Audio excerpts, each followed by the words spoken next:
I just cannot imagine losing parents at such a young age. This video is about my brother-in-law Keno Forbes, who lost both his parents at age 14. And that must be, I just cannot imagine it. I really cannot imagine it. And sometimes when you lose the people you love so much in life,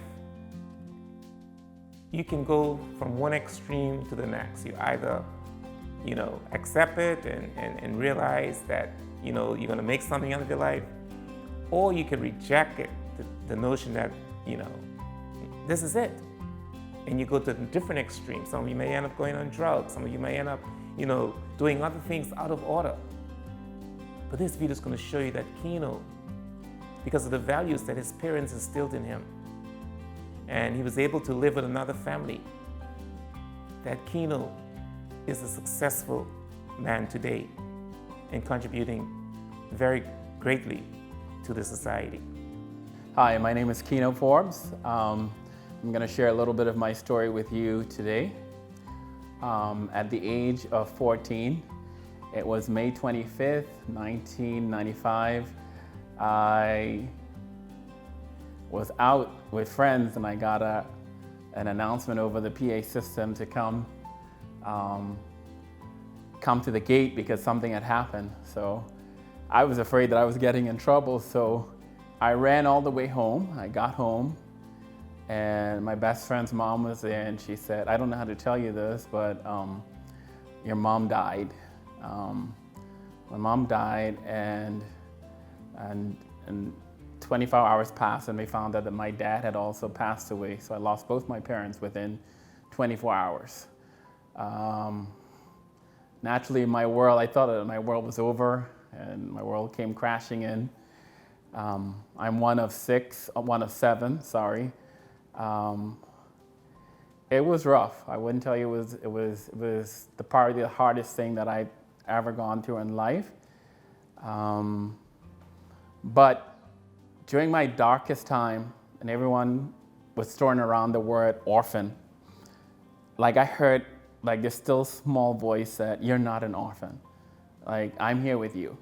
And now I know that was God letting me know that, I'd lost both my mom and my dad, but,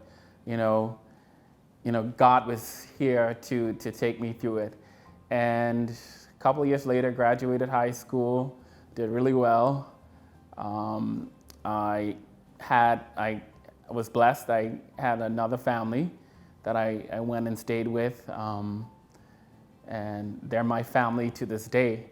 But I left South Caicos and came to Provo, and I was sleeping on the floor at a friend's place because I came here and I wanted to go to school and I didn't have anywhere to stay. And I can remember sleeping in the tiny one-bedroom apartment on the airport road because I wanted to do my A-levels. I wanted to make something out of my life because I was determined that no matter what had happened, I was not going to use that as an excuse not to be anyone in life. I remember walking most days from the airport road to Venetian Road just to be on time for school. And God was good to me. I graduated again, and then I went off to school, college, graduated, went on to graduate with my master's degree. Doing all of that while also looking out for my siblings, because I'm like number 3 of 7. What I tell people and what I want people to know about my story is that it doesn't matter what happens to you in life. It's your response. We can focus on the negative or we can focus on the positive. Like I said, I never saw myself as an orphan. I saw myself as someone who had 14 wonderful years with both parents. And I felt that they had grown me enough to know right from wrong. And I'm thankful that, through my dark days, through the rough times, it was rough. It was really, really rough. sometimes not having any money, not having any food, and like I said, sleeping on someone's floor when I first came to Provo. Fast forward today, I'm married, I have a son. I can pick and choose where I want to sleep. And God has been really good to me. And so I want to encourage you that you might be going through a difficult time right now. It gets better. Stay focused, trust God. Romans 8:28 says that all things work together for the good as long as you love the Lord and you're called according to his purpose. And the scripture that I always use was that in Psalms 27:10. It says, when my mother and father leaves me, the Lord will raise me up. And I'm here today because God has indeed raised me up. And I'm here today. I can talk to you. I can encourage you today because of what God has done in my life. I've never done drugs. I've never been in trouble with the law. And that's not, I don't think there's any greatness in myself, but I think it's because my parents, they took us to church and they instilled Christian values in me. And even though they were gone, those values still shaped me and it kept me. So wherever you are today, it doesn't matter. You might be like me, you might not have a mom or a dad, but don't let that be an excuse not to make something out of yourself. It doesn't matter how you start, it's all in how you finish. I hope by now that you are inspired by Keno's story. I know some of you have lost your parents, some of you may have lost siblings, you may have lost your children. And we see today Keno's story is so powerful. He lost his parents at age 14.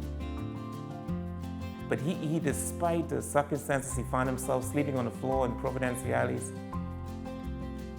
He had a purpose in mind. He had a purpose to make something out of his life. And so he made up his mind that even if he has to walk to high school to get his A-levels, he will do it.